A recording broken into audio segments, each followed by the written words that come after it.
And all of a sudden, I'd say 15 feet in front of me, this thing appeared, and it was black. And the only way to describe it, it was humanoid in figure.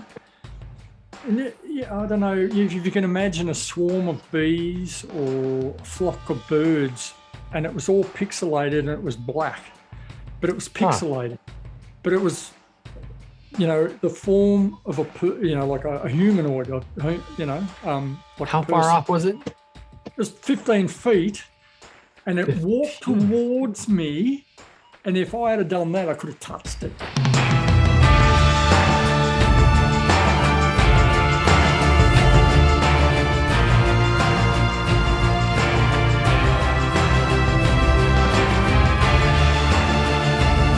Ignition sequence start.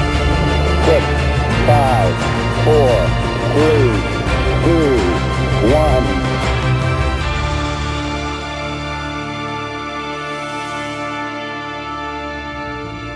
Welcome back to Strange Normal. My name is Brad Burnham. We talk about the stranger things that happen in your normal life to give you a biblical understanding of what's going on.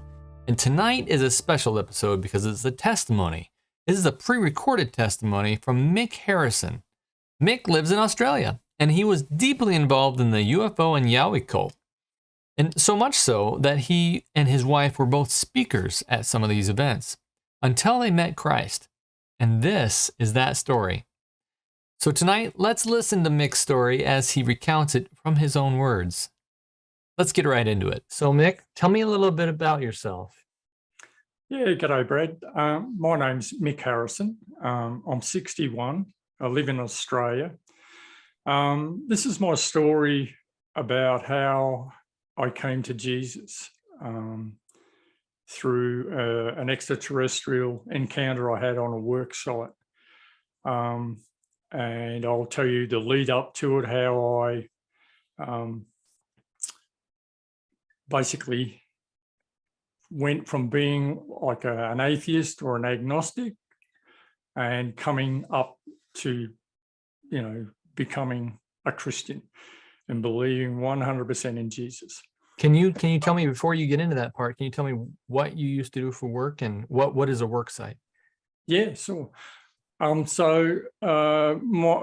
my work, I was an arborist, so and a arboriculturalist. I used to work on trees. So with the trees, I'd I'd prune them, fell them. I had travel towers, I had stump grinders, tippers and chippers, and I used to work for councils and shires, and over here in Australia, people like Vic Roads, and a lot of the work I did, was quite obviously, working in people's backyards and things. But then I also used to work on isolated properties in forested areas. Another thing I used to do was I used to be a tree hazard assessor for power companies. And this is also where I had encounters. I've got 5 children, and happily married to Lee, who runs the New to Christ. That's right. Now, we've had Lee on the program before. She has an amazing testimony, and I've been very excited to get you on the program as well, because, a lot of people have been asking specifics about things that I hope you're going to talk about tonight.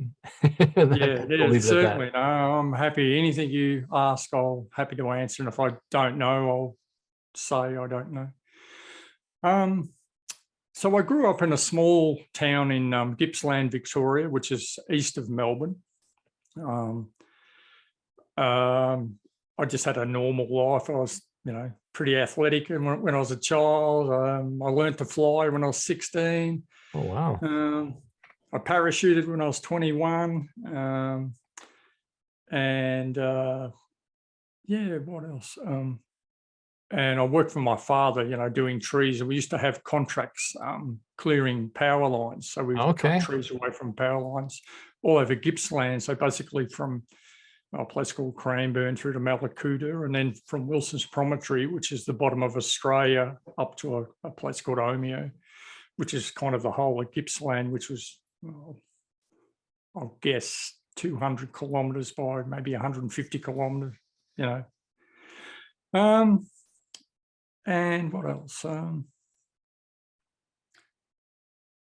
Well, what did you mainly do while you were there? You were an arborist, but while you were clearing trees, you cleared trees for the power lines, and you said in your email, I read a little bit about you. You said you would see things in the forest. Is that right? Not all the time. really initially, but what happened was I used to hear, you know, things like wood knocks and all that. And at the time, I never even knew what they were at the time until after my encounter when I did research. Well, okay, wait. I don't even know what that is. What is a wood knock? Oh, sorry. Well, wood knock is believed to be associated with, you know, Sasquatch or Bigfoot, where here in Australia they call them yowies. Oh. And yeah, they do like a phenomenon known as a wood knock, which is a noise, you know, and it sounds like someone having a piece of wood whacking it against a tree. Huh. And back then I didn't know anything about the phenomena and never even twigged at it, sort of thing. It just didn't mean anything. So this is basically where it all started. It was before my son was born, and my son's now 30 years old. So we're talking 31, 32 years ago. I had a UFO sighting in Melbourne. So it was a Sunday morning. We stayed at a friend's place in Melbourne, and we were going down one of the streets. I'm just trying to think of the name. It's where a really bad massacre happened. Julian Knight shot a heap of people in a Clifton Hill. Oh, wow. And I was driving down this street, and I was about to go home with my wife to do what they call a radio sked, because I was in the Country Fire Authority, and every Sunday at 11 o'clock we had to get on the radio and you know, just test the radio to a base, and all the fire trucks and everything used to do this.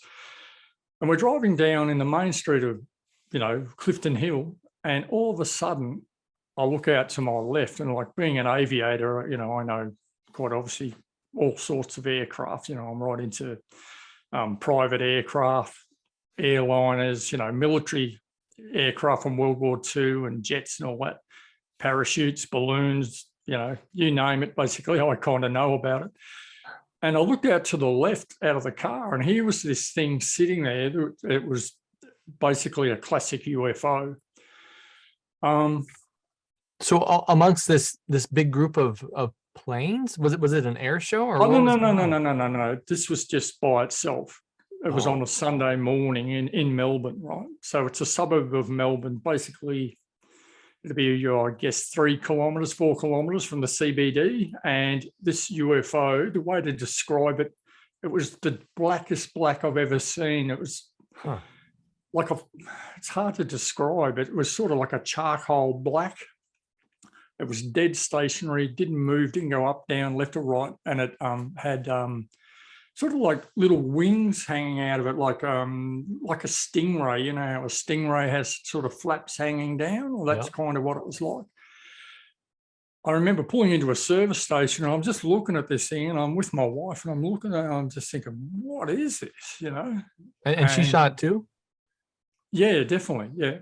And there was other people in the service station, and I don't know why, but I didn't walk over to them and say, can you see this? You know, I'm just looking at this thing, and I was just blown away. You know, it was just full on. It was sitting there. There was no noise. And this is the beginning of the whole thing.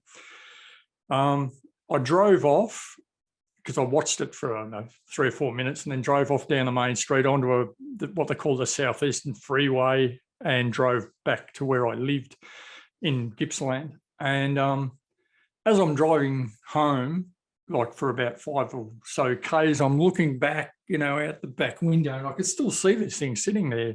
And that was kind of the journey of me getting into kind of researching this whole phenomena. Now, I went years and years and years and had, nothing happen. And then this story that I'm about to tell you happened in Gippsland in what they call the Strzelecki Mountains, which are a mountain range in Gippsland. Before you go into that one, though, I just have a couple questions about what happened last. So were there other people looking at this thing, or was it just everyone just kind of walking around like they couldn't see it, or at this gas station or whatever you were parked at? That was the interesting part about it, Brad, because there was people that were concentrating on filling their vehicles, with fuel, but there was lots and lots of cars going up and down the road. And I remember looking at the cars and looking at this thing thinking, is anyone seeing this? And it stood out like it was like if you have a white wall and have a big black dot sitting on it, it was as clear as a crystal. And with that, the next day, I remember I rang a newspaper, and back then it was called The Sun, but now it's called the Herald Sun. Okay. And I rang, like the editorial part of it, to ask a question. And I rang up and I said, have you had a report of, any UFO sightings? And there was just this deathly silence. And then after 5 or 10 seconds, the person on the end of the phone said, oh, no, we've had no sightings or no reports of anything. Now, years and years and years later, I met a guy in New Age, because I got into years later into wanting to know about UFOs and researching. And he told me about that UFO. He never saw it, but he heard a big story that lots and lots and lots of people seen it, like hundreds of people saw it.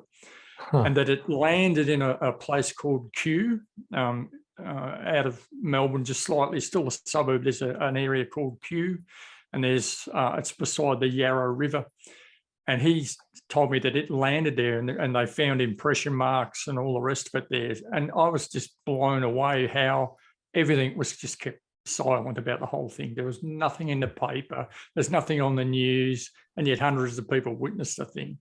It was almost like there was a UFO event here in a place called Westall, similar type of thing where almost 300 children, I think it was 12 school teachers, witnessed several UFOs landing and hovering around a football oval at a high school, and yet nothing to see here, folks. And it was just very similar. All these people, in fact, Lee's auntie is a witness. She was there at the place. Really? Yeah, quite interesting. I never found that out until probably about 6 months ago. And, it's kind of weird how, I know in the research I've done, like there's people, you can have a UFO sitting there and there'll be 5 people, 3 will see it, but 2 won't have any recall of seeing a UFO. And I'm a little bit on the back foot, or how can you not see something? But I think maybe people are more open to see things. Maybe because I know now I'm a Christian and it's all gone. I don't see UFOs. I don't see ETs. It's, the whole thing's gone, if you know what I mean. It's just disappeared by coming to Jesus. But so if we move on, that's when I got in, that's when I had my experience, like with the power line work.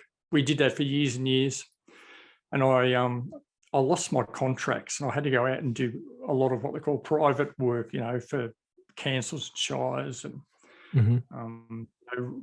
people that made roads and constructed roads and whatnot. And basically, to get into the story, I was called upon by a guy to go up and give him a quote on clearing his driveway. And so I went up to the place it was in a forested area, and it was kind of, remnant vegetation, which means that it was all sort of natural bush.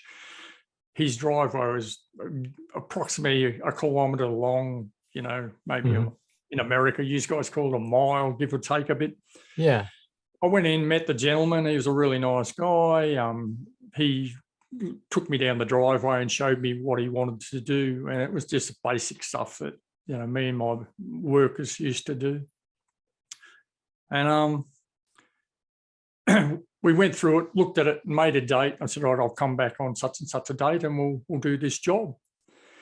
So this is where I had my encounter. So just to explain, at this time, I was an agnostic, or, I just didn't believe in God or anything like that. I had an interest in UFOs because of, the previous thing that happened to me in Melbourne. Right. And so it was March the 5th, 2008. I got up early in the morning. I made my breakfast and made my lunch and my thermos and went down to the shed where we had all our equipment. And on the day, I had my Toyota Land Cruiser, which had all my chainsaws. It had all my ropes and tackles and chainsaws and pole saws, and then I had to take up my my tipper and chipper. So I had a tip truck with an enclosed case on it, and a huge big Rayco chipper, which is an American chipper. And it was a 12-inch, and it was the best thing ever. You'd almost stick anything in it and just burp, it'd eat it and turn it into chips. When I got the okay to do the job, I went up there with two of my workers, Tim and Ben. And I forgot about this lead-in bit. And what happens, we were working, doing this job at his job. We were falling trees and grinding stumps, right? And he had all these trees around his property, around, his houses and his sheds and things. And anyway, Ben come up to me about halfway through the day, and he says, Mick, there's something wrong. And I said, what is it, mate? And he said, oh, down there by the sheds, I just don't feel right. There's this really weird feeling. And now I'm going to tell you here and now, Brad, Ben would never say that, right? It was really peculiar. Like this guy had worked for me for 2 or 3 years beforehand. He was at the end of his apprenticeship. And for him to say something like that was just really, really unusual. And anyway, I said to him, well, what is it? And he said, I don't know. And, I just thought nothing of it. And I said to him, just, come up here, mate, come and work with us. Don't worry about going down there, So I walked down there and I'm looking around trying to see, what possibly could have, made him say that. And I didn't feel anything at the time. I didn't see anything. And it was really unusual. And so we just worked away, finished the day and went home, and that was it. Now, Ben left me after that. He finished his apprenticeship, and they say, with apprentices, it's a 50-50, they either stay with you or go. And Ben left, and he went and he worked on what they call the Morwell River Diversion, which was near a big power station in Latrobe Valley. Okay. And he was driving a truck there where he was getting probably double the amount of money I was paying him, plus, super and everything. And that was pretty devastating for me because, I really liked Ben. He was good, reliable. He didn't drink, or smoke, or, he didn't smoke marijuana or anything, and he just left. And so it was left with just me and Tim, which made things, a lot harder doing work because I was a hands-on man. So then we go to March the 5th, 2008, which was around about 2 weeks after Ben's event. So again, I got up early in the morning, made my lunch and thermos and went to the shed. And I said to Tim, okay, we're going to go up to this site. Up at Steve's again, we've got to do what they call a 1 in 5, which is in 1 metre and up 5 metres to prune all the, overhanging vegetation on the driveway. So I went up in the Toyota ahead of Tim, and he came up in the tipper and chipper. And I got onto the property about probably around about 10 or 15 minutes before Tim. So I pulled up and, being an old farm boy sort of thing, I opened the gate because the gate was shut, swung it open and drove in. And I started to, pull the chainsaws out and, refuel them or fuel them up and sharpen the saws and get the ropes and tackles out and get my pole saw out. Mm-hmm.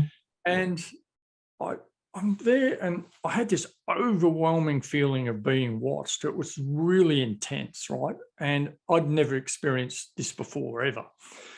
And I'm sort of there looking around and like I'm a hunter, right? And, in Australia, really there's nothing much to have to worry about. And, here we have wild pigs, which are not in Gippsland. Well, no, I'll rephrase that. They are, but they've been introduced. We have deer, we have dingoes, Mm-hmm. which I've never had anything. I've never even heard of anyone being attacked by a dingo. We have foxes. What else? Kangaroos, and they do attack people, but there's none at this place. So here I am, and I'm looking around, right, and I'm trying to work out what this feeling was. And I'm looking around, and I'm looking for a hawk or an eagle up the tree, or looking for a fox or a feral cat. And I'm thinking, what is this? And it was really overpowering. And anyway, next minute I hear up the road, and up comes Tim. So I guided Tim through the gateway, and and anyway, I told him we got to do the 1 in 5, and away we went doing the work. So while we're doing this work, this feeling's still there. And we had chainsaws going, we had the chipper going, and like the chipper, revs at about 110 decibels or whatever. It's really loud, and we had, earmuffs and helmets and everything on, but this feeling was still happening while all this noise was going on. And I'm thinking, well, if it was an animal, surely it would have, gone, or, and I just didn't know what it was. Did anybody else experience this while you were there? No. And that's the strange part about it. Yeah. Tim didn't experience it. I've heard of this before, because I've even a lot of experiencers say that maybe they saw something and the person they were with didn't see it, or that they felt something, this person they were with didn't see it. I think that's fascinating. And others say they have seen something. So there's something to that. I think that's an interesting point to bring out. Yeah, it's almost like it's directed to you. Yeah. Like the whatever, or, you're meant to see it or whatever. So we worked through till 10 o'clock in the morning, and we sat down and had smoko, and, we read the trivia and, had our sandwiches, and then we started up work again, and we worked through till 12 o'clock. And the same thing, it would sort of come and go in waves, this feeling. Mm-hmm. And we ended up halfway down the track into the house, which is, the 1 kilometre long driveway. And we stopped there and we had lunch. And this is probably too much information, but I used to be regular going to the toilet for number 2, in the morning. Sure. And this day I hadn't. And, I thought I'd go down and use the toilet in the house or at the house.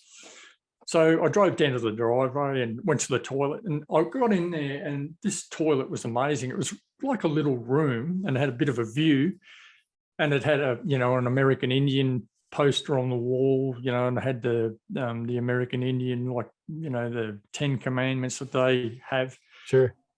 It had books on UFOs, books on astrology, spell casting. Oh, wow. All sorts of, what we now know as bad stuff.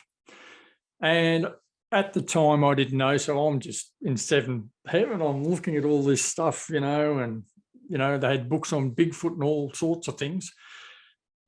And all of a sudden I hear this bang, right? This bang noise. And I thought, I wonder what that was. There must be someone here. So, I went out of the toilet and walk up, and I look in the direction of, where I heard this noise come from.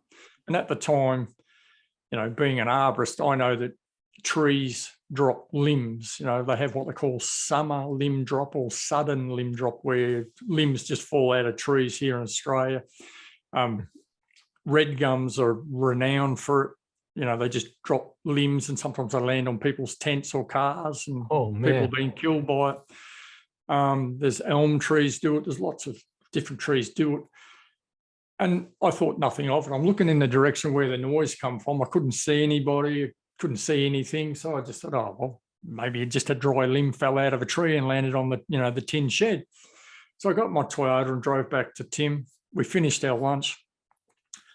Then we worked from about 12:30 through to, it was approximately, would have been about 3:30 in the afternoon. Okay. And again, this feeling's coming and going. And I never said anything to Tim. I just thought I was having a bad day or something. I'm thinking, oh, maybe I'm losing the plot.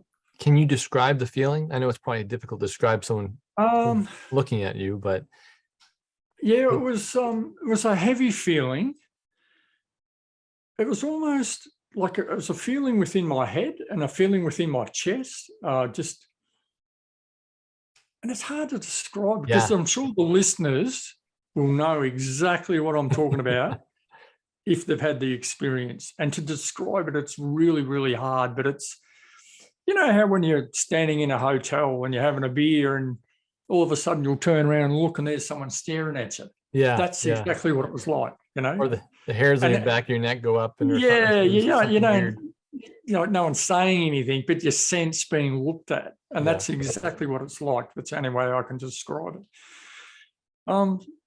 So we finished the work on the day, and I remember we had to unhook the chipper and tip the mulch, and all the mulch poured out in a certain spot, and we got in it and scraped it, the excess out. And while we were there, I hear a helicopter coming. And, over here in Australia years ago, the Victorian police had a helicopter called a Dauphin, which has a very distinct noise. And someone like me that's right into aviation, I hear it, it's a Dauphin, or, that's a 412, whatever. I can just pick helicopters and airplanes just by the sound of them. Bit of a fanatic on aircraft. And anyway, I'm looking at it and it flew past, and me and Tim were looking at the helicopter, and it was only, I guess, about 200 or 300 feet up. It was fairly low. It wasn't going overly fast, and it went past. And it definitely was the helicopter, the police helicopter, right? But later on, you'll find out that it wasn't. Well, under hypnosis, it wasn't.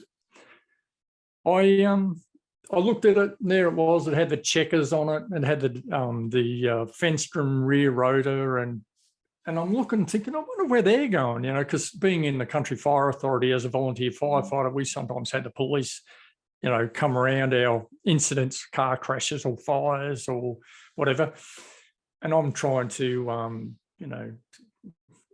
just second guess where it was going, because sometimes what happens when someone robs a bank or steals a car, they sometimes rip up in a helicopter because they can get a way better overview of things. Mm-hmm. And after that, just thought nothing more of it. So we rehooked the chipper, and we drove out to the front gate and of the property. And when Tim came in the morning, there was a couple of small bushes that were in the way of the truck, and I stood against them so they wouldn't scratch the truck. And we decided to just cut them off and throw them into the bush and not restart the chipper. So we cut them off, threw them into the scrub because it was, it'd just all rot away, and it was neither here nor there. It was all remnant vegetation, which, it's just natural bushland. And anyway, Tim says to me, do you want a hand to pack up the Toyota? Because, all our hand lines and fuel containers and everything, all the chainsaws are on the back of it. And I said, no, it's okay. You just get going, because it's going to take you a while to get down the hill. We're up in the Strzelecki Mountains, and we're above a town called Yarrigan, and he had to wind down to the town of Yarrigan, which would have taken half an hour or so. And that put me way behind him, so I didn't end up behind him and being stuck and not being able to pass him because, it was fairly windy mountain road. Sure. So I'm left there by myself. Now, this is where things really, really got strange. And this was the beginning of my life-changing moment, which just 100% turned into turmoil.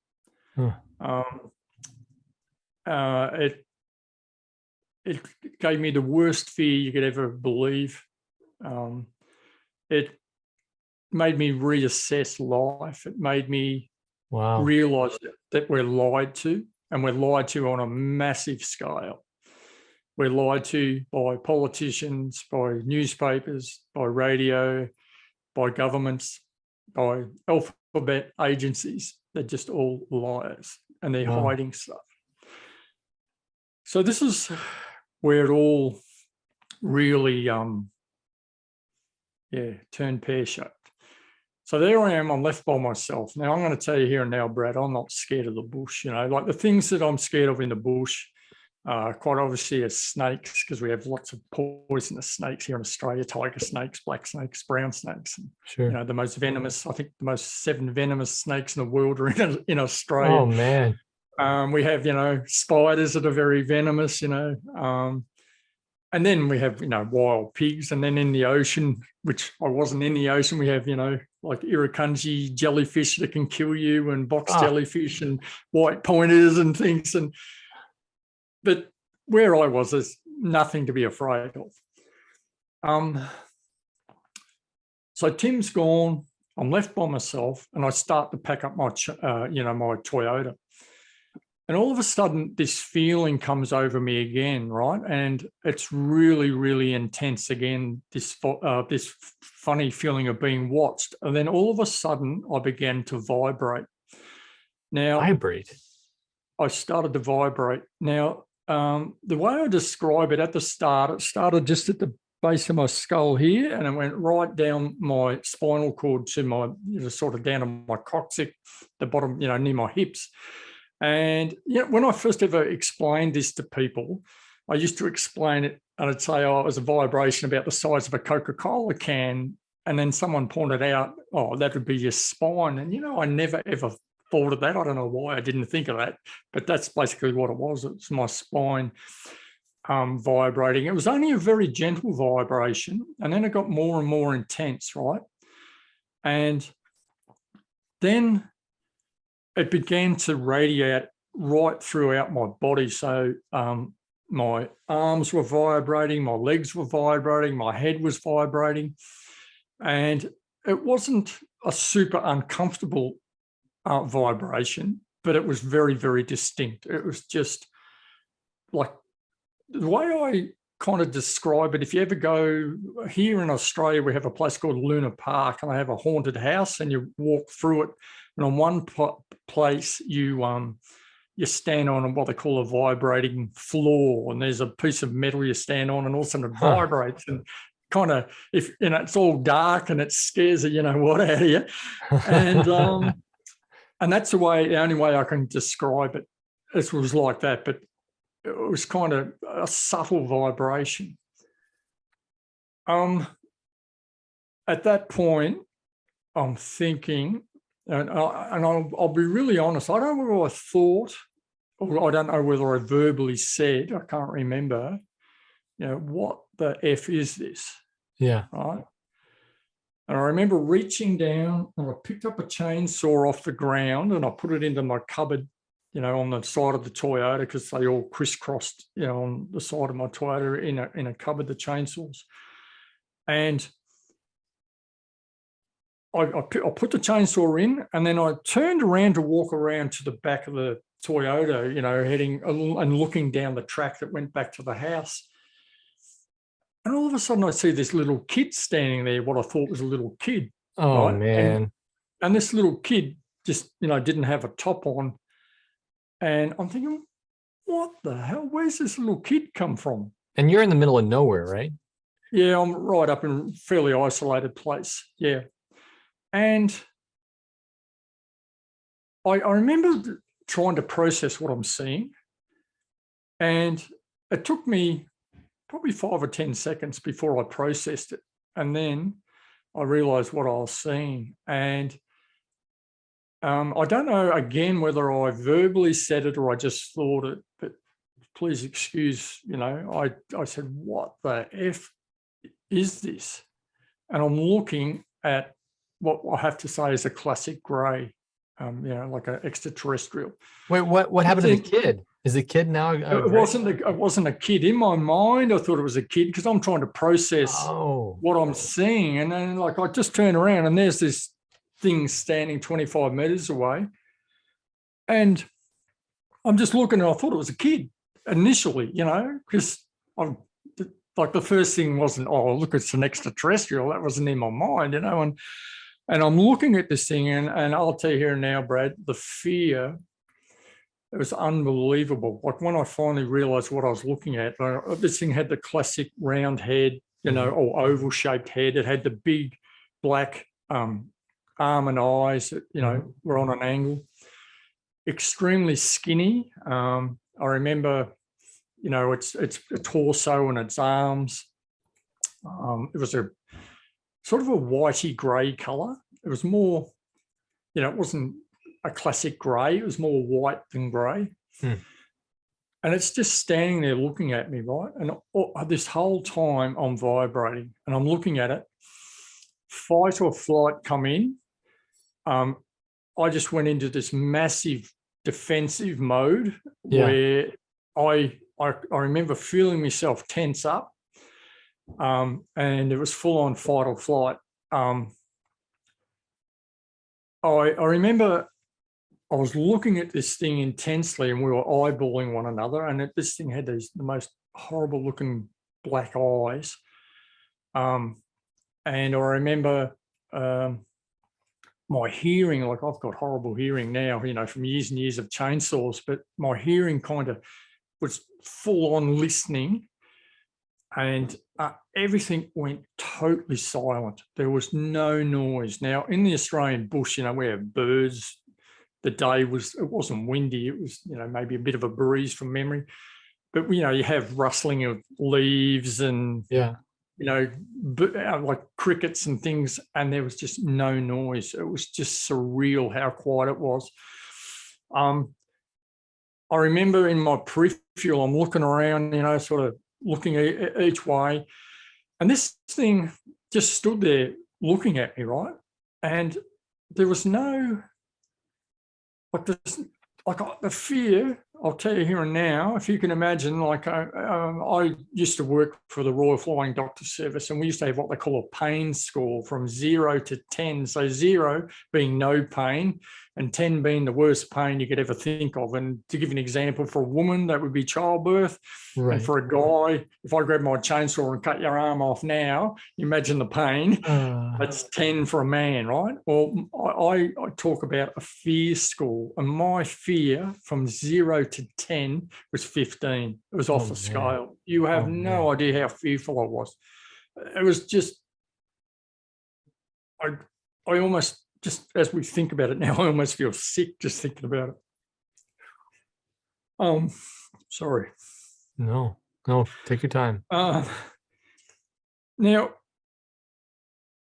after about, I don't know how long, I guess 30 seconds, the fear seemed to dissipate, because this thing, even though it was nasty looking, it kind of wasn't threatening. I didn't see it sort of, grit its teeth or anything like that or whatever. It was just standing there in a non-threatening stance with its arms down by its side.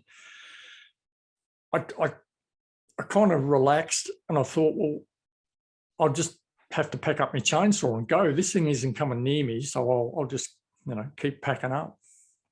So I went about my stuff packing up the chainsaw, and there's lots of people say, oh, I would have just jumped in me Toyota and took off out the gate and gone. And it's funny, you have all these different scenarios, but because the threat level seemed to dissipate, I just decided to stay and pack up.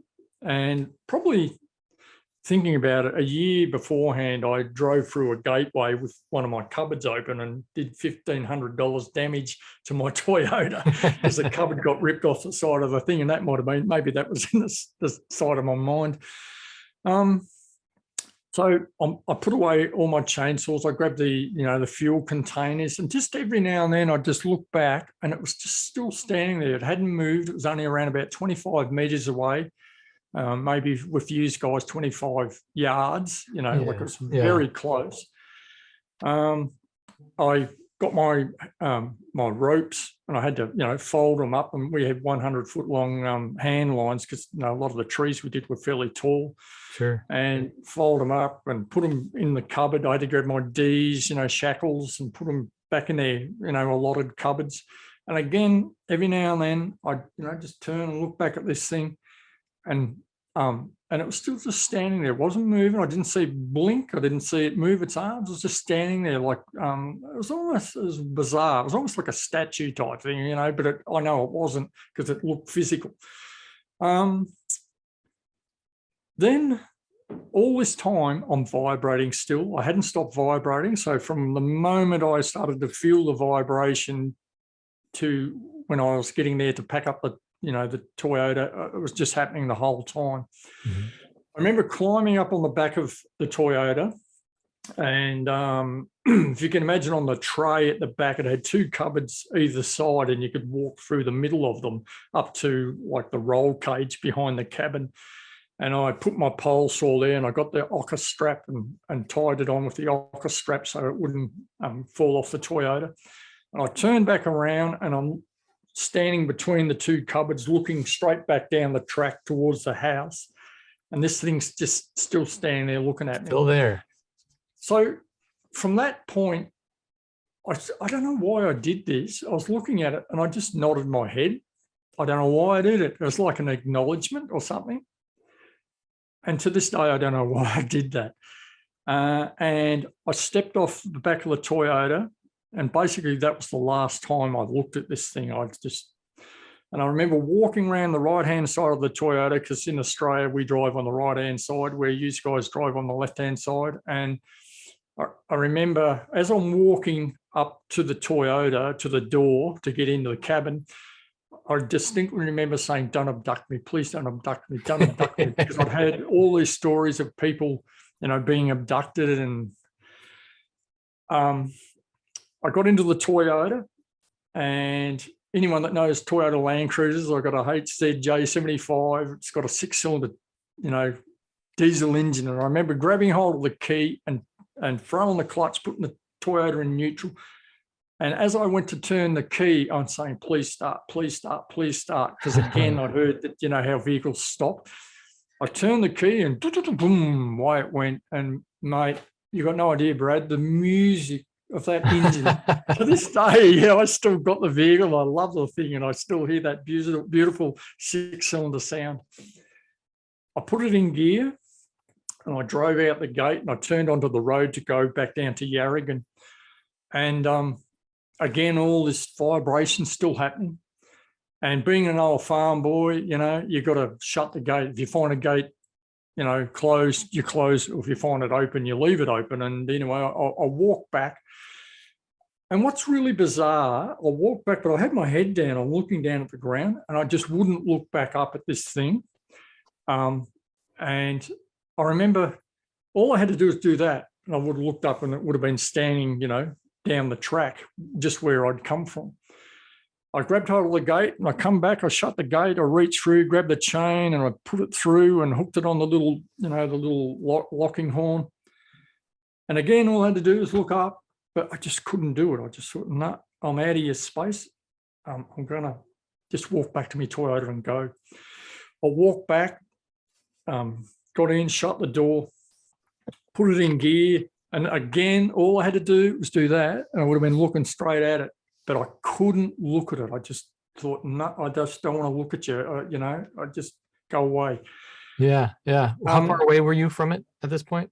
At that point, I would have been, I'm guessing, 50 meters. Okay. Because I'd come out of the, the driveway and through the gate onto the main road. Again, I'm still vibrating, and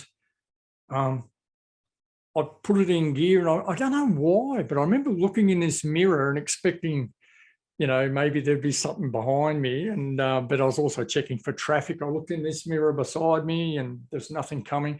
And then I looked straight down the road. And I don't know why I thought this. It's really bizarre, but in my mind, I thought, I could just imagine. I don't know why this come into my mind at the time, but I had this vision of 5 of them walking down the track going, you ain't going anywhere. And I don't know why I thought that. And to this day, I don't know why I thought that. Anyway, away I went, and I drove, I'll guess 80 meters to use guys, 80 yards, and bang, everything stopped, as in the vibration. It's like I'd got out of the zone. So all day I'd had this thing of, being watched, and then the vibration. But after I went about 80 meters down the road, it just all stopped instantaneously, just stopped.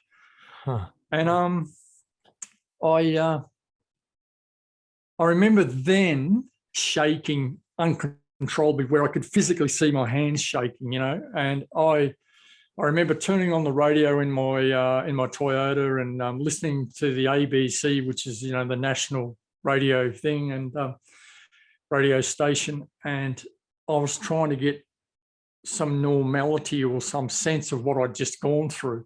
Right. I drove from there to the town of Yarragon, where you come onto the national highway in Australia, number 1, the Princess Highway, and I turned onto it. That whole journey, and I'm not going to say how far it is because it would give away where it is, because I've been back and seen the owner, and he said, please don't advertise where this is and where it happened. Sure. And I understand what he's saying. But that whole journey, I don't remember anything. I do not remember the whole trip. It's almost like it was blank. I remember getting down to the highway, and months and months after the event, I thought about writing a book, and I was going to title the book, Who Do I Tell? Who the hell do I tell? Because I was going to go to the police, and tell them what happened. And then I thought, wow, no, I'm not going to do that. I'll go to the police. They'll probably lock me up and put me in Hobson's Park or somewhere, And, Brad, I drove home, and I kept going over and over what I just experienced and thinking, no, was that a dream? Hang on, no, I was vibrating, and I kept questioning my sanity as I drove home. I got home, and I'll never forget, I got home and I walked in, and my wife was there and my kids were there. And you have an experience like that and try and act normal. Right. And I couldn't tell my wife or my kids what happened, right? I just kept it secret to myself. The fear again, kept coming and going, and I kept questioning myself. I remember walking up to a mirror in the house and just looking at myself right up, and I'm doing this, thinking that maybe something's changed in my eyes or something, it was just phenomenal, Brad. It was just so fearful, you got no idea. So I worked for a month or so, and I couldn't tell anyone, I just couldn't tell anyone. It was like me keeping a secret. I'm sure there's, people here that are viewing this that know exactly what I'm talking about, because I know with my research after the event, there's lots of people that take their stories to the grave. They won't disclose what they've seen, which is really sad, because there's people like me you can talk to. I'm open to listen, 100%. And so it was really weird how things happen. I ended up, I did tell my 2 sisters, because my 2 sisters were fairly open, and well, so I thought, because when I told them, you could sense that I was thinking, oh, Mick's lost the plot here, he's gone a bit, la. And what was really interesting is my middle son, he, went to school with a heap of young blokes, and one of the young people that he was friends with was right into New Age, right? And I went and seen her and had to talk to her about what I saw. And she was just completely open to it. Oh, yeah. And I'm thinking, what? And she put me on to a lady called Mary Rodwell. And Mary Rodwell is a researcher here in Australia. She researches people that have been abducted, contactees, abductees. And she put me on to her. And I'd never heard of this lady, and I just wanted to get this off my chest and get the story out, and have someone to talk to, and someone to listen to me, and someone to acknowledge what I'd witnessed and what I'd experienced. And that's a big thing. And for all your viewers here, it's really most important to get it off your chest, talk about it to people that want to listen and understand. Right. So finally I had to tell my wife at the time, and I got drunk, and I went up to my sisters and brother-in-laws, and we had, a meal up there. And when we're coming back, I'd had a few beers, and I wasn't, rolling drunk, but I had enough alcohol on board to open up. So I told her what happened, and she was quite open to it, because she knows, that I'm a very honest person, and she just accepted what I had to say. And so then I found out that Mary was having a seminar up in Canberra, which is the capital of Australia. And so we got there, and I had to save a heap of money, to buy an airline ticket, and, for accommodation and all, and get a hire car and go to Canberra. And at the time, my business wasn't doing all that well, and we skimped and scraped the money. So I went down to Tullamarine, cut a long story short, which is the airport at Melbourne, and flew to Canberra, which is, I think, was only a 45-minute flight. It's not very far.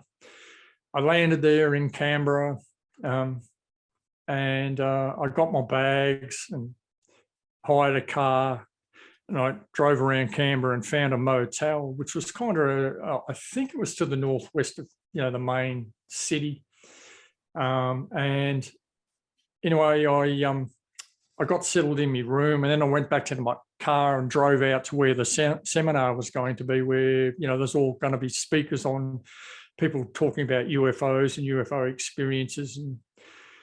And so I drove out to the place in the daytime, because this seminar was going to be at 7:30, I think it was, in that night. So and this was a gathering of experiencers that you were. Yeah. Now, I'm going to be really, really honest, Brad. I'd never been to anything like this, and I went there expecting to see people with T-shirts on, like, ET phone home, and wearing helmets with antennas on them, and, you name it. I just thought these people are going to be weirdos. And I thought, how am I going to do this? And then I thought, it doesn't matter. I'm going to be talking to Mary. I need to talk to her. The rest of it doesn't matter. I got there a bit early, so I got there at 7. And I walk in, and I'm looking around, and here's all these people, and they're just normal. They're just like you and me. Just normal people, right? They were in suits. They were well dressed.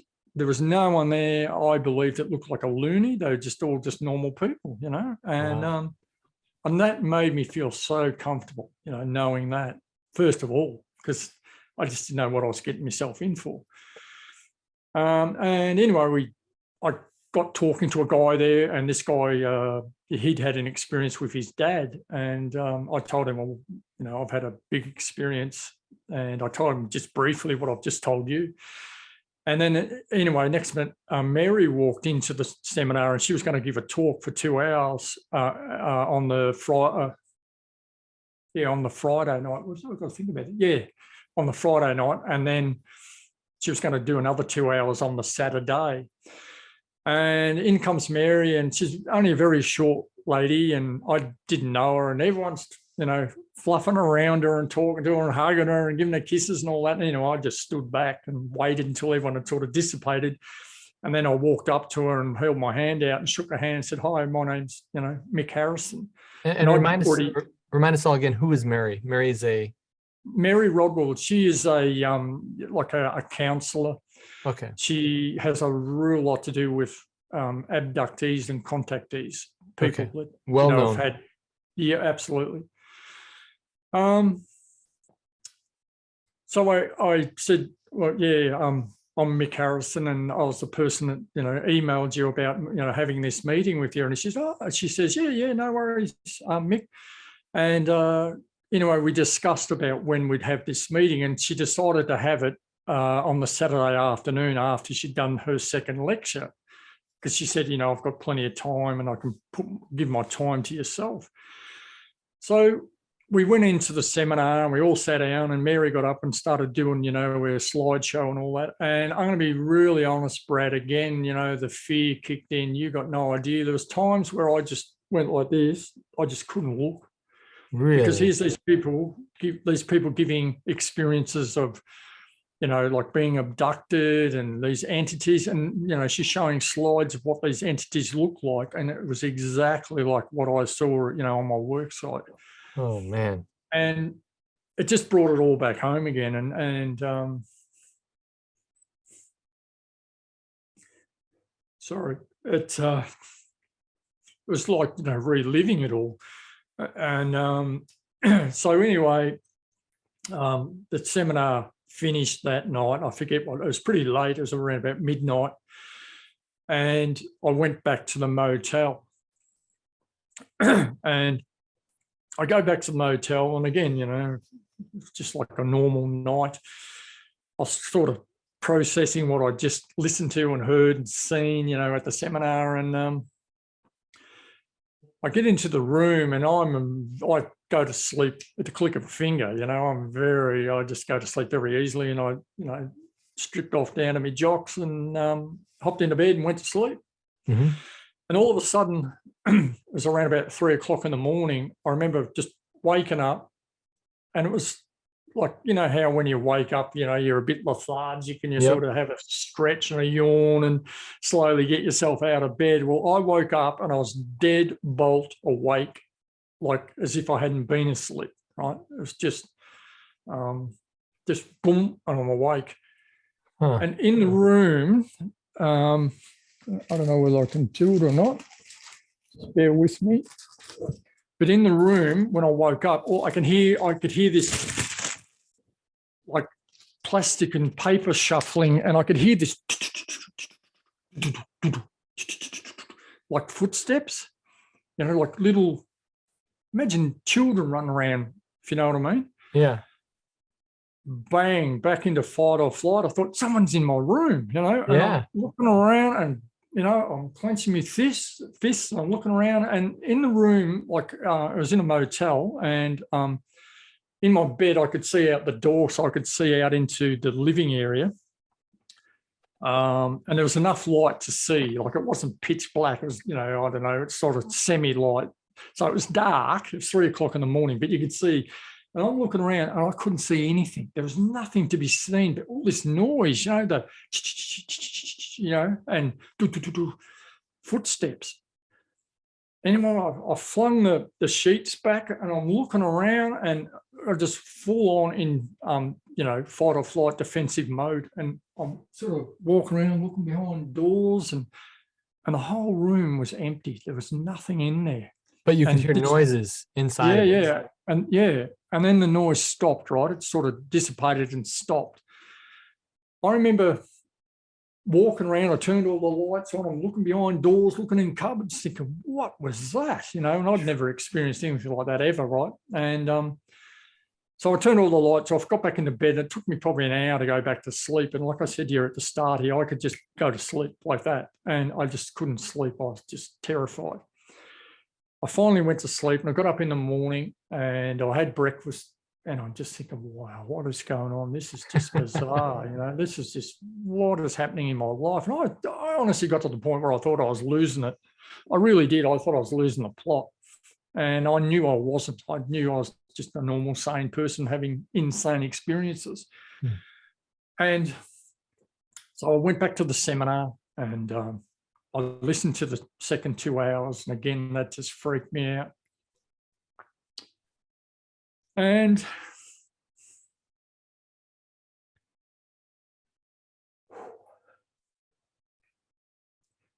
I remember meeting up with Mary, and we sat down,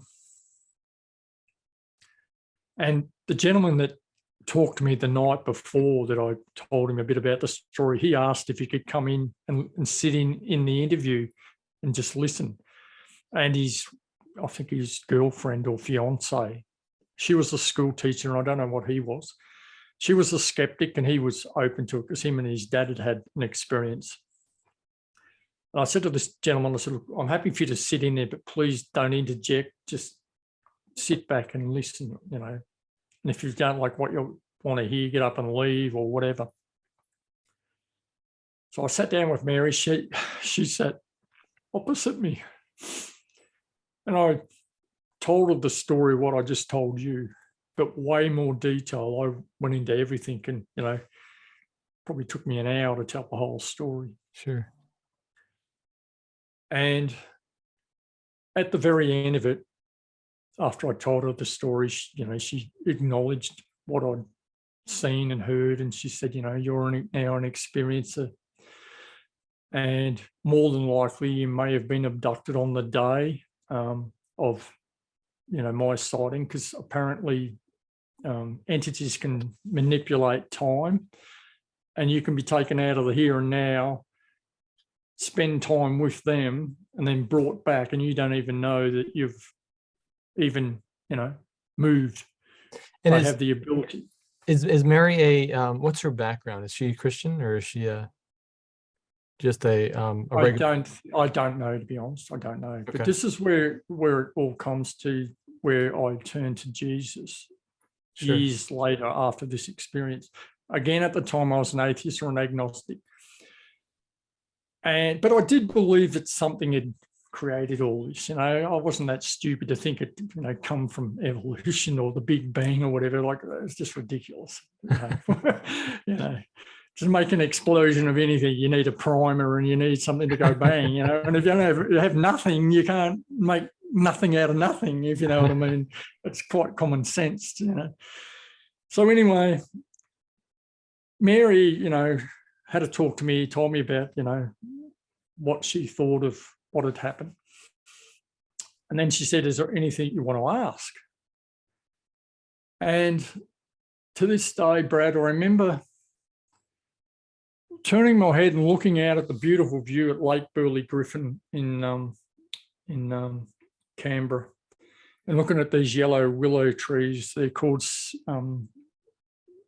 Salix sepulchralis, which is a type of tree, a willow tree. They're yellow. And I'm looking at them because I'm an arborist. I'd learned all about botanical names and all that. And I'm looking at the view, and there were swans and things on the lake. And I turned back to Mary. I said, "Mary, if this is all true, and I know it is, how do I protect my wife and my children?" And I started crying, and I had my hands on the desk in front of me, and she reached out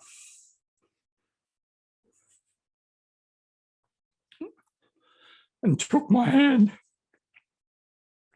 and she said, "If you don't like what's happening," she said, "do this." She said, "In the name of Jesus, if you are not here for my greater good, go, and go now."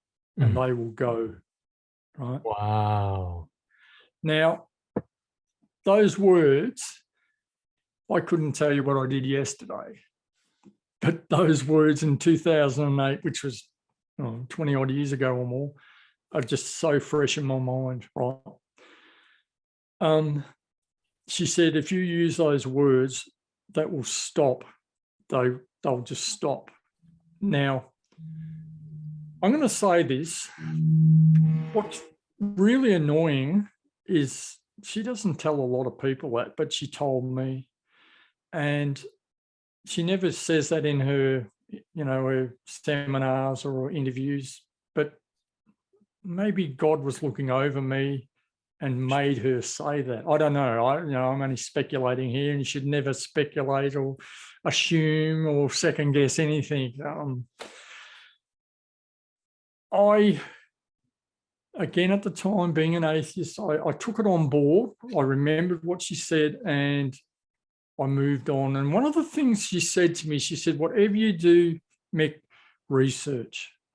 Do as much research as you can. You know, look at CDs, look at YouTube clips, read books, talk to people, go to people and talk to them." And, you know, in that research, I'll be honest with you, I flew around the country. I went and seen a gentleman called Charles Hall, which had experiences with tall whites in Area 53, which is beside Area 51. Me and him had probably a 5 or 10 minute talk on how he and how I overcome fear, our coping strategies. He's a man of God.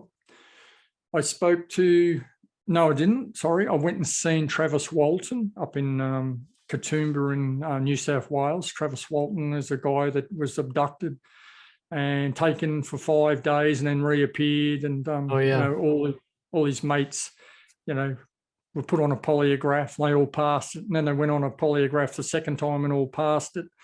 And the chances of that are billions to one to pass a polygraph and all pass with, no inconsistencies. Yeah. I've been and seen Michael Challenger. He's a South African guy, and listened to some of the stories he's talked about. Who else? I've been to America and Canada, America twice, Canada and New Zealand twice, doing CE5s and talking to people. A CE5, for those that don't know, is like a close encounter of the fifth kind, which is seeing entities like I did. Only I didn't wish for it. I didn't participate in it. And what I would highly recommend to anyone listening to this, do not ever, ever, ever get involved in CE5s.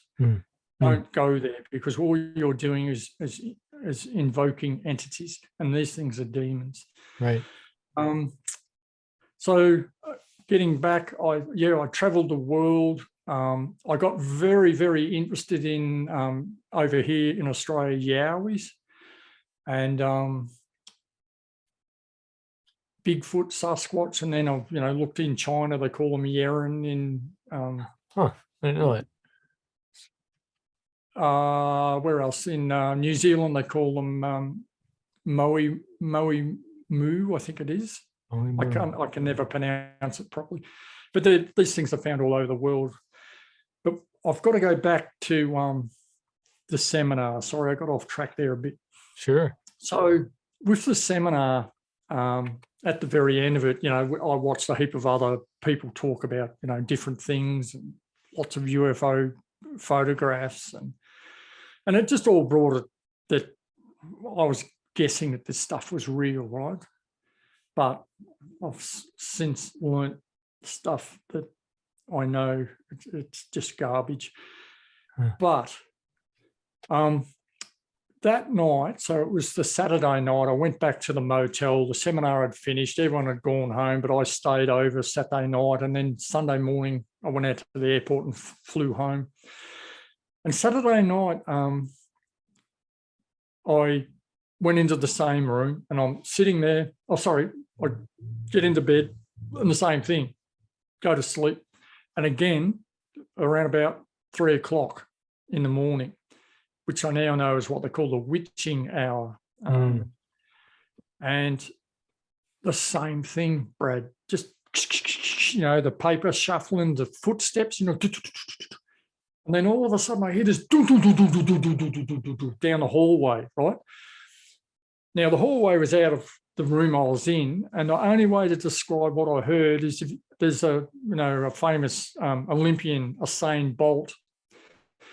He's the fastest man in the world, or was the fastest man in the world. And this is what this thing sounded like. It sounded like him running down the hallway. It was just super fast. It was crazy fast. And again, in my research, I've found out that these entities can run at impossible speeds, like Yowie Sasquatch. They've been clocked at 50 miles per hour, 80 kilometers per hour by police cars. And they're just super fast. Again, I sat up and I'm looking around, and then it come to me. And I said very, very clearly and precisely, in the name of Jesus Christ, if you're not here for my greater good, go, and go now. And I said it probably that loud. And instantaneously. It was just not 5 seconds later or 10 seconds later, immediately it stopped. Wow. Just went quiet. And I remember I got up and I'm looking around again in the room. There's nothing there. And I looked out the window and I'm looking up, for a UFO or something. And I sat on the end of my bed and I thought, wow, that was unreal. I said them words and it stopped. And so from that point, I went years researching. Right after that point, I flew home. And again, I didn't become a Christian until years later. And with the research, I went everywhere. I talked to people. I had a real fascination with what they call Black Panthers here in Australia, which are supposedly they don't exist because we don't have large cats other than, feral cats, which kind of grow as big as a fox. Okay. I had a fascination with Yowies because later on, with the research and with meeting Mary come down and stayed at my place, and I had hypnotic regression, which I wouldn't recommend anyone to do. And on the day, I failed to tell you when I drove into the gate at the property, where I had this overwhelming feeling of being watched. I forgot to mention. I was looking around, like I said, looking for a hawk or an eagle or a feral cat or whatever. But every now and then I just turn to this one point and look at this black, what I thought was a tree fern. Over here we have big ferns. They're probably 10 inches in diameter and they grow anything up to 30 feet and they're black. And this was kind of wider than a normal tree fern. And I just, I'm looking around, but I'd look back at this black thing. Something kept drawing me to that, and I failed to tell you that at the start of the interview. But under the hypnosis, when I looked at this thing, when I was being hypnotized, or under the hypnosis, I could see like a head and shoulders. Mm-hmm. It wasn't all that wide, but it was very distinct, and it was like a person facing the other way. So it wasn't facing me; it was facing away, and it was jet black. And that's exactly what Sasquatch, Bigfoot, and Yowies do. They sometimes squat down, and they just look like a tree stump. Hmm. And under the hypnosis, that's what come out. I failed to tell you that bit. Do you think, and this is just my surmising, do you think sometimes this hypnosis thing, it can bring back things that are planted in your brain that weren't actually there, but you remember them because they possibly, yeah, I do. I possibly believe, yeah. It's kind of strange how it works because you can see things that you can't normally see. Right. And that's what makes me think that, because I've heard many stories of people saying, this happened, but it wasn't until I had this hypnosis that then I was able to see through and understand what it was, or it brought back memories that weren't there anymore. And it makes me wonder, and this is what I believe. And so I might not believe exactly what you believe about it, but I believe that hypnosis is a dangerous thing sometimes, and it can be very, very tied to spiritualism. And if someone goes and allows themselves to be hypnotized, perhaps they're allowing themselves to be injected with memories that weren't there even. I don't know. False memories. Yeah, right. No, I'm hearing you. I'll tell you here and now that I'm a Christian, there's no way known I would do it. No way. I know it's not good. I wouldn't recommend anyone to do that.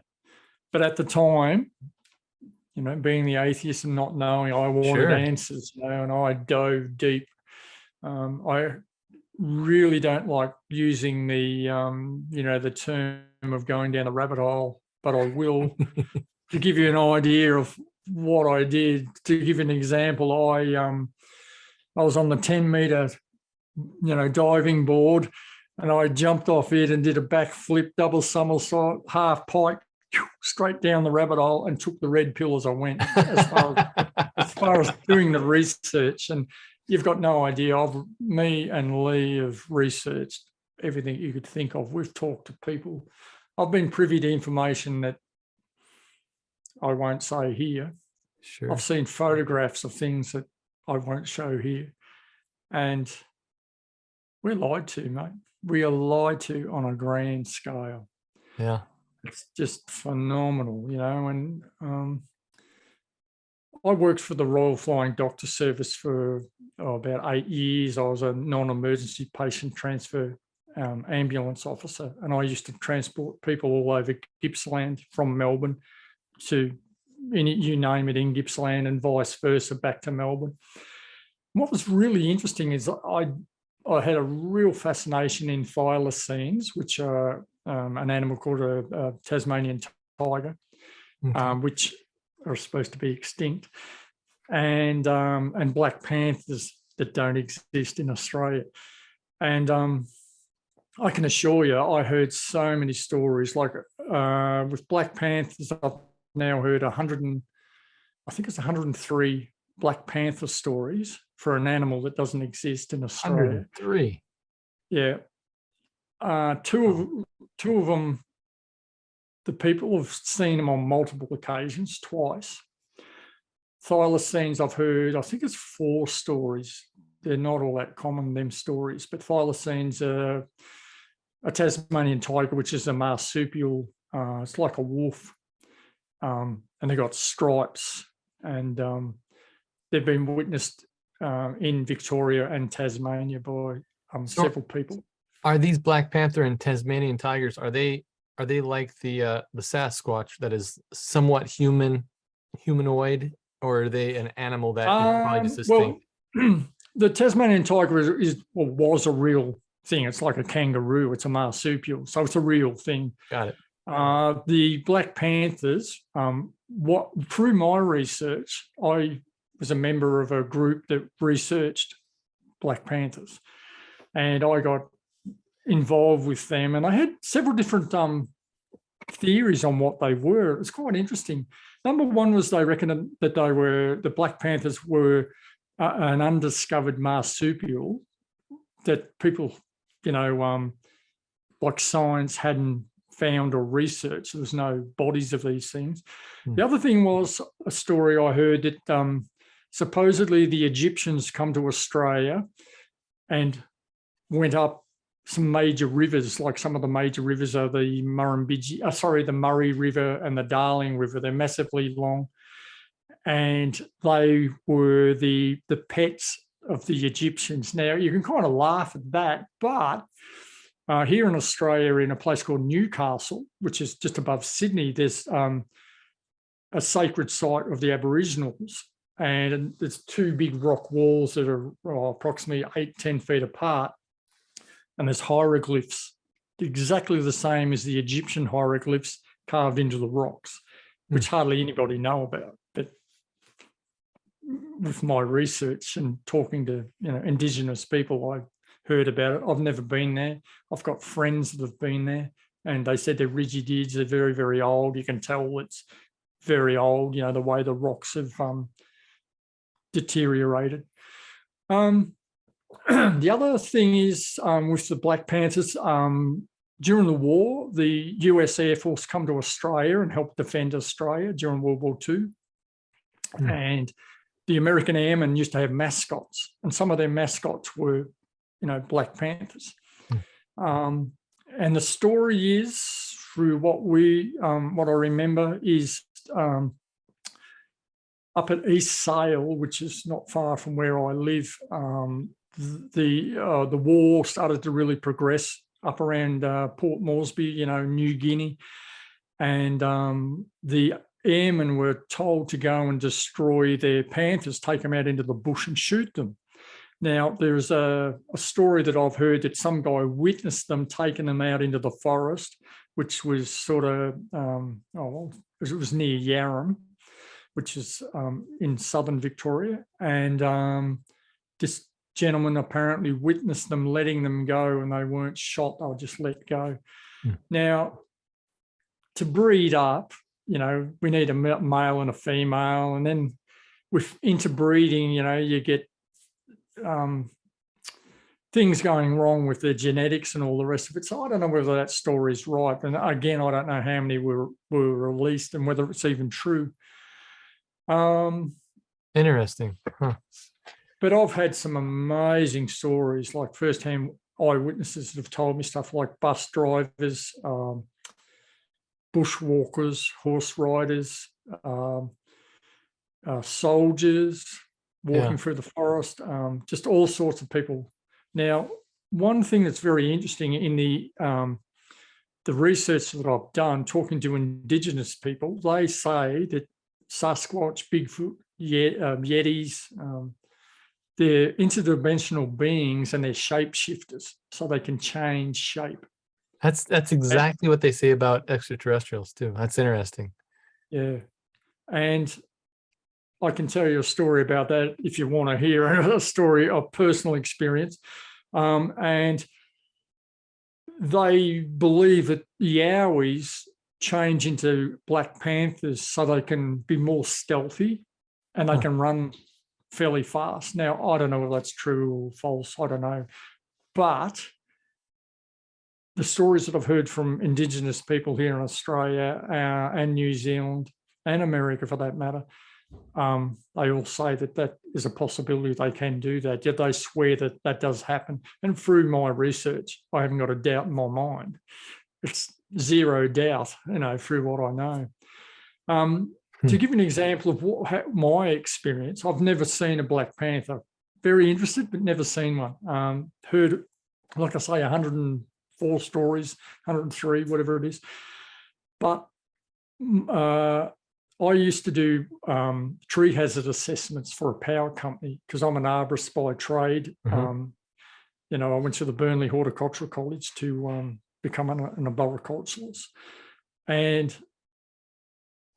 I know a real lot about trees, and I've been in the tree industry. I'm not now, but I've been in it for about 26 years. And I knew how trees grew and how, the things to look for in a tree that may fail. We've got dead limbs, dying limbs, crossover limbs, limbs of poor attachment, V-crotching, U-crotching in trees. And I know how they can fall over and limbs fall off them and whatnot. And I'm really understanding about the native trees here in the area that I live in. And I worked for a gentleman where I used to do tree hazard assessments along power lines. So you imagine the power distribution comes from, it's, like a switch yard. And from there, here in Australia, we have 22,000 volt power lines and 66,000 volt. And the 22,000 volt power lines, how do I describe it? It's like a river. So if you can imagine, you have a main river, and then off the river you have little creeks and tributaries. I can't even say the word. And I'd start at the switch yard, and I'd go all the way up the power line assessing trees. So I did that for 2 years, and it was the best job. You were your own boss. You were expected to do what they call 40 bays a day. So between poles, that's called a bay, and that could be a kilometre long or 100 yards or whatever, but you had to try and do 40 a day. And some days, one day I want to do 185 in one day. It was just, There's nothing there. It was so easy. It was along South Gippsland Highway. But then sometimes you would get into a plantation. So you'd have a plantation of pine trees or, eucalypts, and there's a lot of them in this area where I live. And anyway, this day, it was just a normal day. Well, actually, it wasn't a normal day. It was very windy from memory. And I had to go and, do assessments. And again, it was in the Strzelecki's. As the crow flies, it was around about 3 or 4 kilometres from where I had my experience, up from Yarrigan, where I was in the Strzelecki Mountains. I went into this place, and I had my backpack, and in that I had what they call an inclimeter, where you could push a laser and point it at the bottom of a tree and hold it on and go to the top of it, and it'd give you the height of the tree. Okay. yeah, it was brilliant. You know, instead of guessing how high the tree was, you could just look through it and push a button and it'd give you the exact height in meters or feet or whatever. So I had that, and I had my camera and my notebook, and I had a little palm thing that, you know, you put in information. You know, if you found a tree that needed removing, you could say what it was and where it was. And so it was just a normal day. I walked into this plantation following an easement, which is called a SWER easement, which is a single wire earth return, which is just a single 11,000 volt power line. And I walk in, and in a way I probably shouldn't have been there because it was really windy, you know, and these trees were 80, 90 feet tall, and they were all really bending, you know, and you kind of couldn't hardly hear yourself think, type of thing, because of the, you know, the wind. And, you know, looking up, all the clouds were going past really, really fast. And anyway, I'm walking along, looking at the trees, looking at the bases of them, and, you know, for basal flare, and looking, you know, for, you know, floating roots and things that can happen in wet, soily ground, you know. And all of a sudden, like you imagine, I've got my backpack on, I'm walking along, and I'm in the middle of the easement, and I'm walking towards the sun. It would have been about 10 or 11 o'clock in the morning, and the sun was sort of, you know, into the north, you know, northern hemisphere here in Australia. And all of a sudden, I'd say 15 feet in front of me, this thing appeared, and it was black. And the only way to describe it, it was humanoid in figure. And I don't know if you can imagine a swarm of bees or a flock of birds, and it was all pixelated, and it was black, but it was pixelated, but it was, you know, the form of you know, like a humanoid, you know, like how far off was it? It was 15 feet, and it 15. Walked towards me.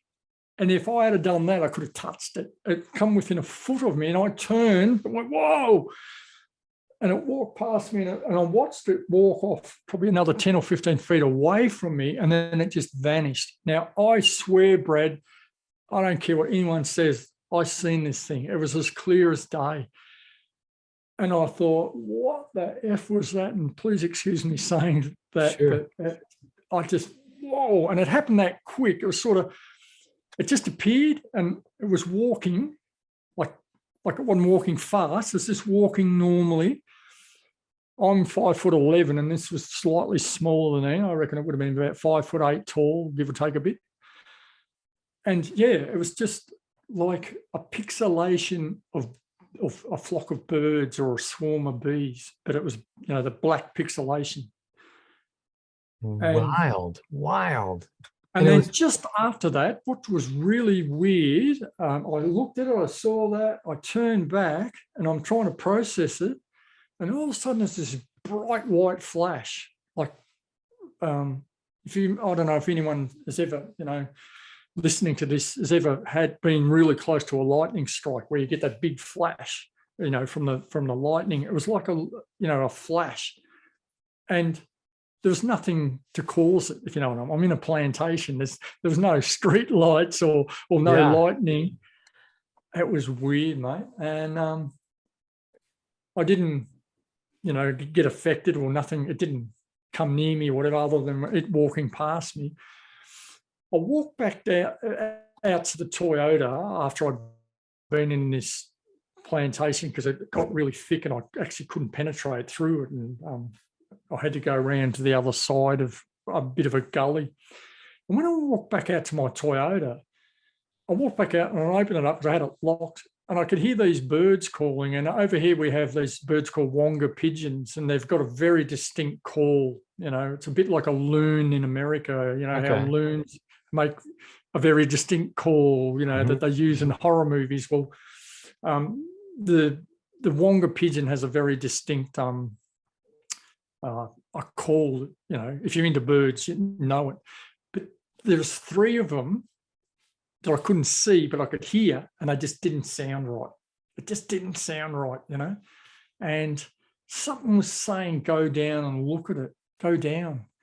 And then there was something within me saying, don't go there. You know, like my gut feeling was, no, don't go there. And what I will say again to your listeners is, if you ever have a gut feeling that says, don't go, don't go.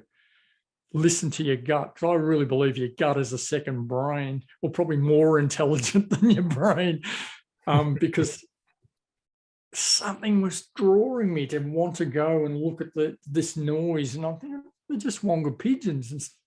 And it was really bizarre, but they didn't sound like wongas.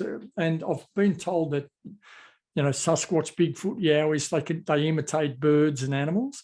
And sometimes they do it really good, but other times they do it where it's not good.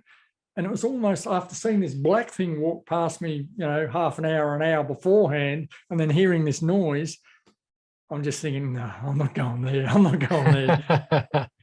We were going to go to a seminar in Chihuahua in America, in Washington State. We're going to go and talk at a conference there, because I used to talk on the Yowies, man, Lee. And before that, we flew to Vancouver, because a really large hotspot of Sasquatch and Bigfoot sightings is around a place called Harrison Hot Springs, which is sort of north of Vancouver in Canada. So we flew to Vancouver. We stayed in a bed and breakfast there, and we drove up to Harrison Hot Springs and had a look at it. And there's just statues everywhere, wood carvings of Sasquatch and Bigfoot. They're everywhere on the footpaths. There's Sasquatch footprints, and we went there with another gentleman just to have a look, and we didn't see anything. We saw a rock stack on a road, which is where they stack rocks, you know, and that's quite a common thing around Sasquatch and Bigfoot. They do that. So what led me to Jesus was, I think this was the catalyst. We went to a place called Golden Ears Provincial Park, and we went camping, and we hiked 6 kilometers up this creek called Golden Creek, which flows into, I think it's called the Alouette Lake. And I could be wrong. People here that are listening to this in Canada may be able to rectify all this. Before I went, I did a lot of research on what is nasty and dangerous in Canada. And, you know, they have wolverines, lynx, mountain lions, elk, white-tailed deer can be dangerous at certain times of the year. What else? And there's all this different, moose, you know, male and female moose can be dangerous. And me being a hunter, I took a lot of notice of that. And the other thing is bears, you know. And anyway, this gentleman that we went with, he was a bit blasé. He said, "Oh, no, it'll be right. And me being an Australian where we have snakes and spiders and wild pigs and things that are nasty, I thought, no. So we went and bought some bear spray for protection, but we only bought 1 tin of it. And anyway,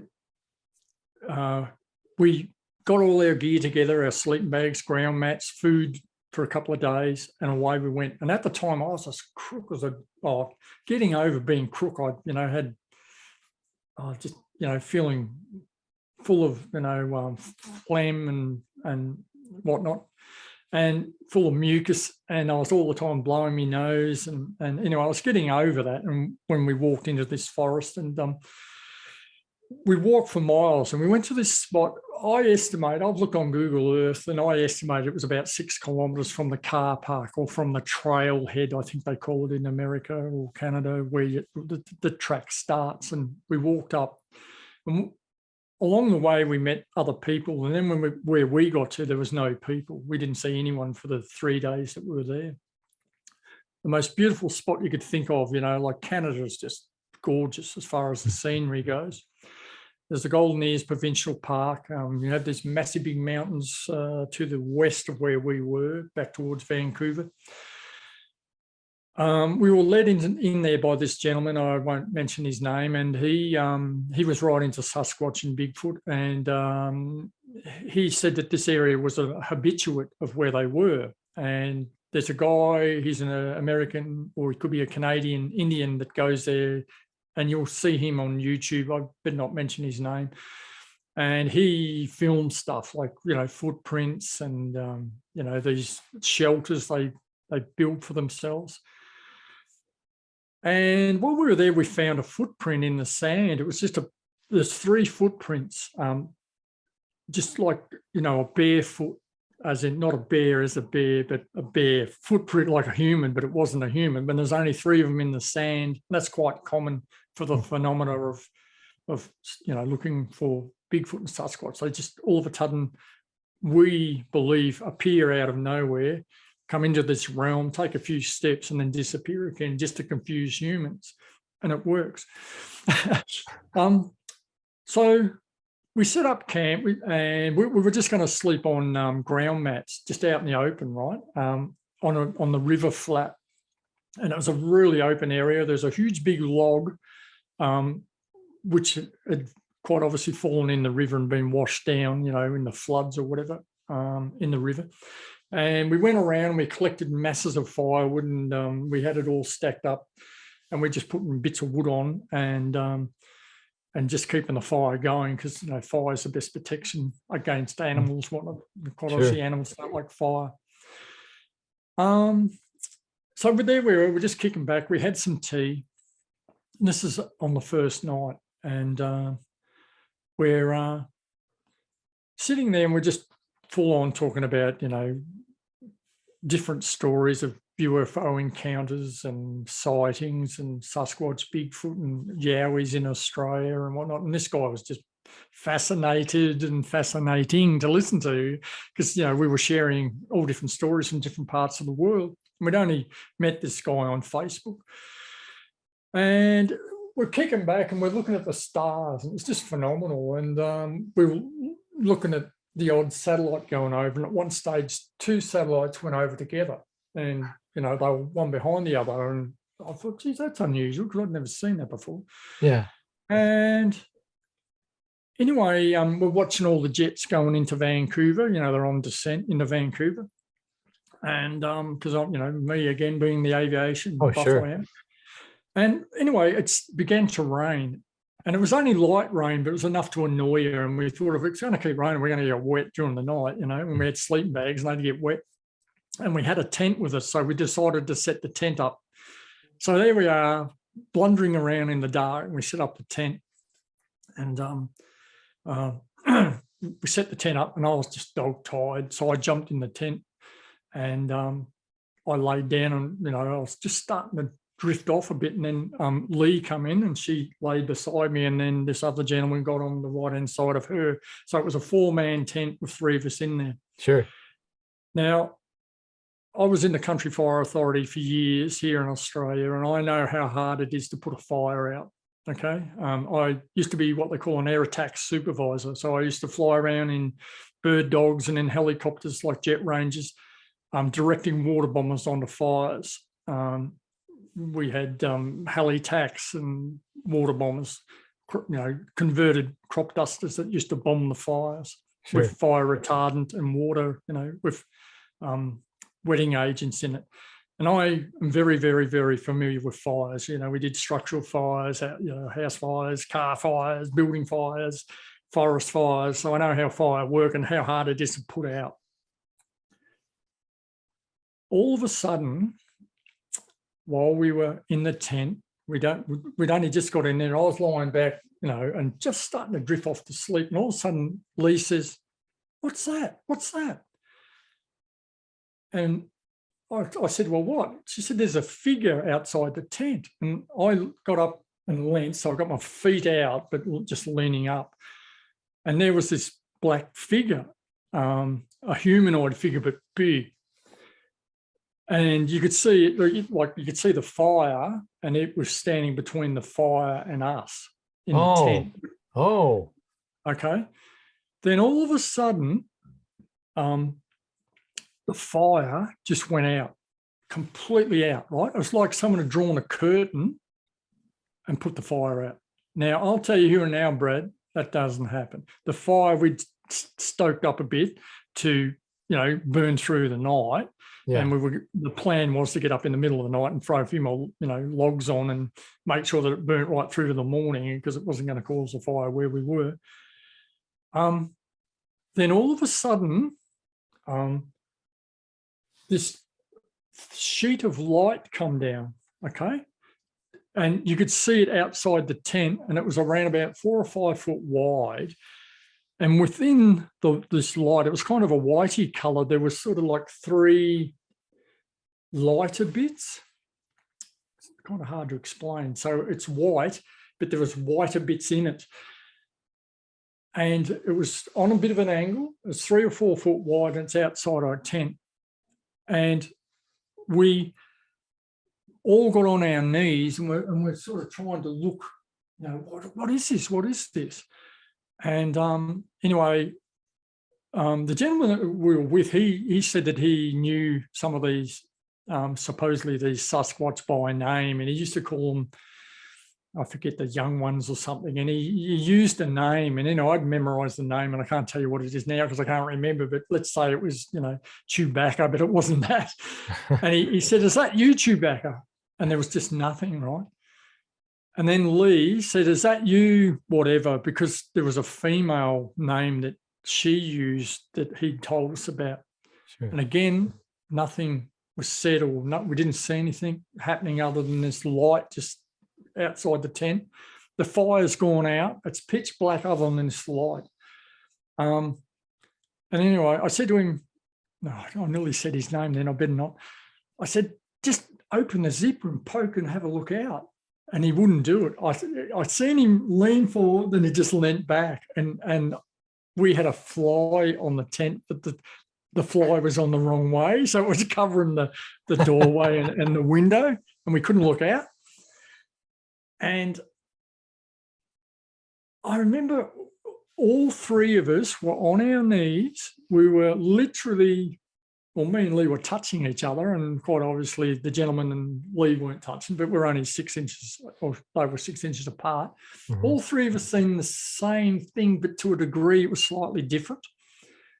And then all of a sudden, I reckon it lasted, I'm guessing 30 seconds, maybe a minute, but I sort of lost perception of time because I was just fascinated by what I was looking at. And all of a sudden, the light went up. It went up fairly slowly, but it went up and away. And as it went up and away, I watched it, off to my right. And if you ever had a LED torch shine in your face. So you were outside the tent? Because last time we're still inside the tent, but there's 3 lights in a triangular shape came through, how do I describe it? Through the light, or from the light, but through the tent.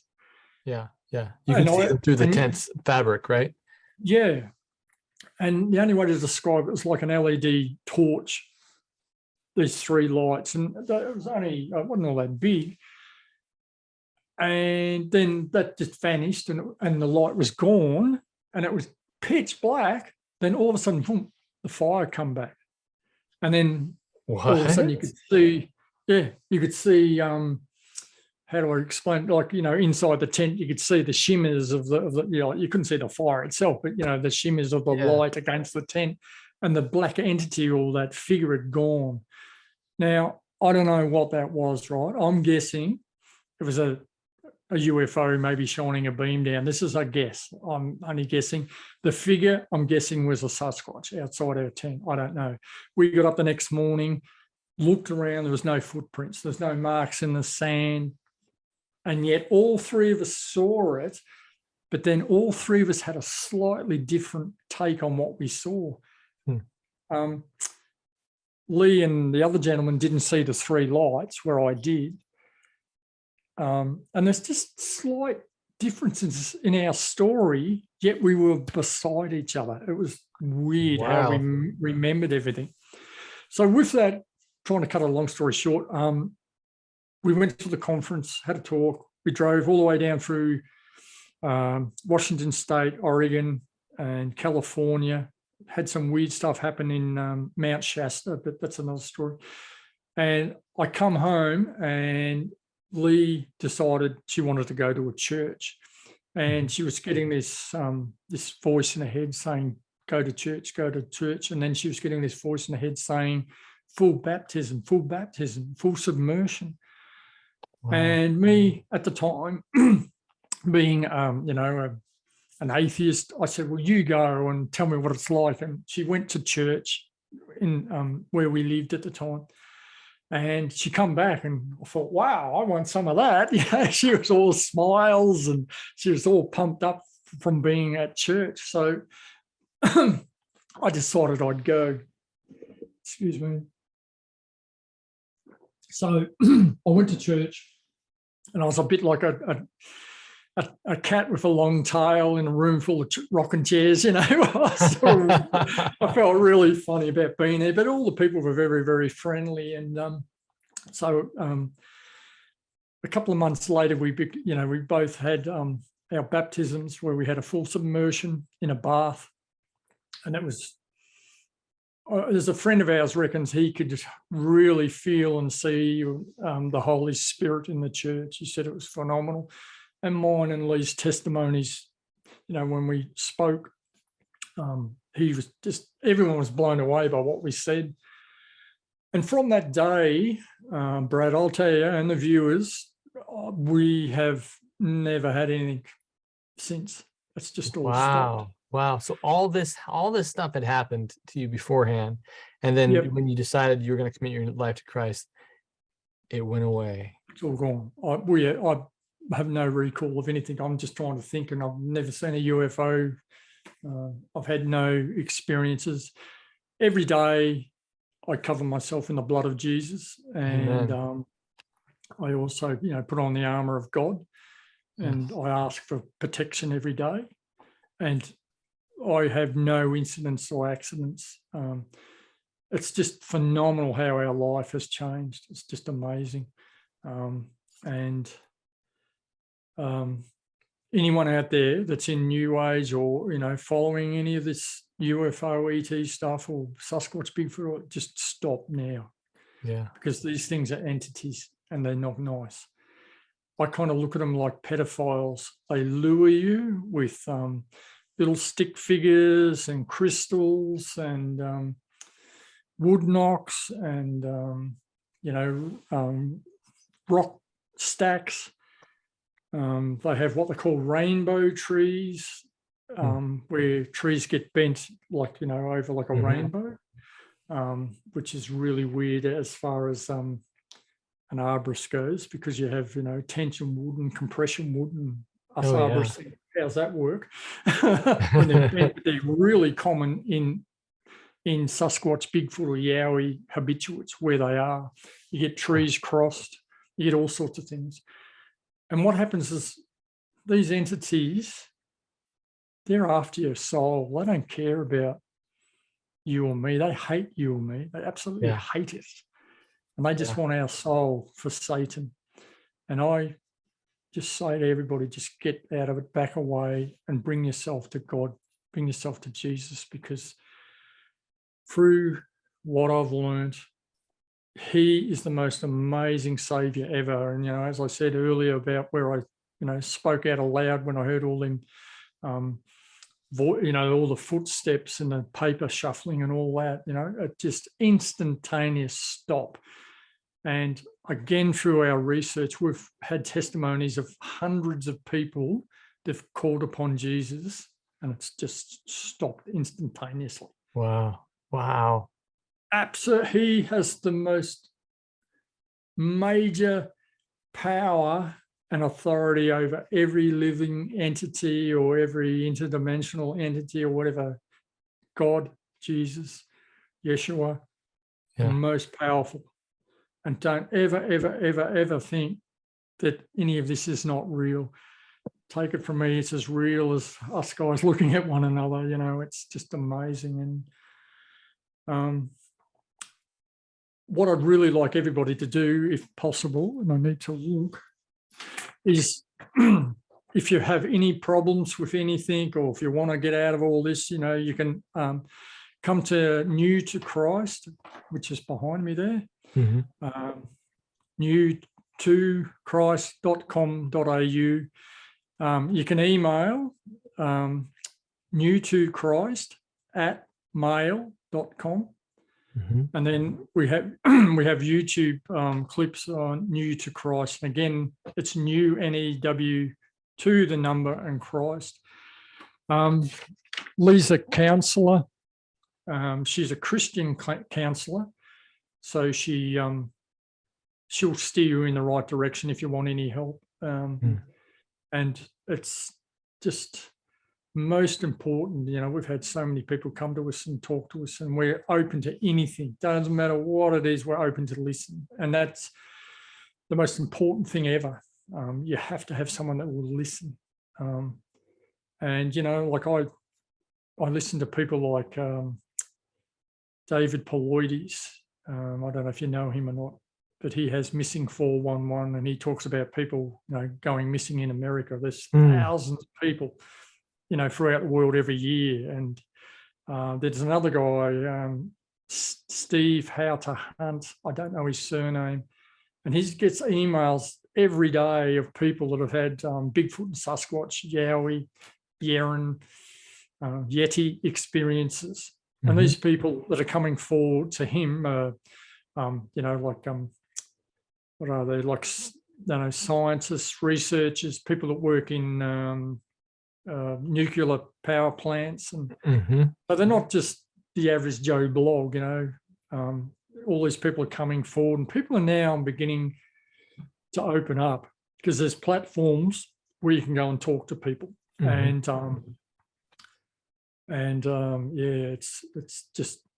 it's really good that people are listening. But some of these people, I must admit, they're a little bit off the number. I'm not saying everything I say is 100% gospel or true. Sure. But I think I've got half a handle on most of this. But then again, you can always be deceived. But certainly Jesus won't deceive you at all.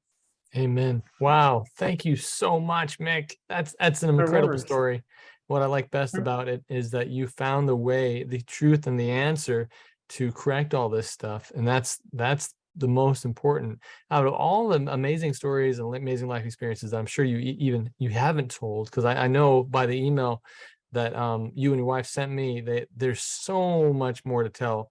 I think it's the most incredible thing is that you found out how to stop it, and that is to ask for that divine protection to protect you. And honestly, Brad, it'll work.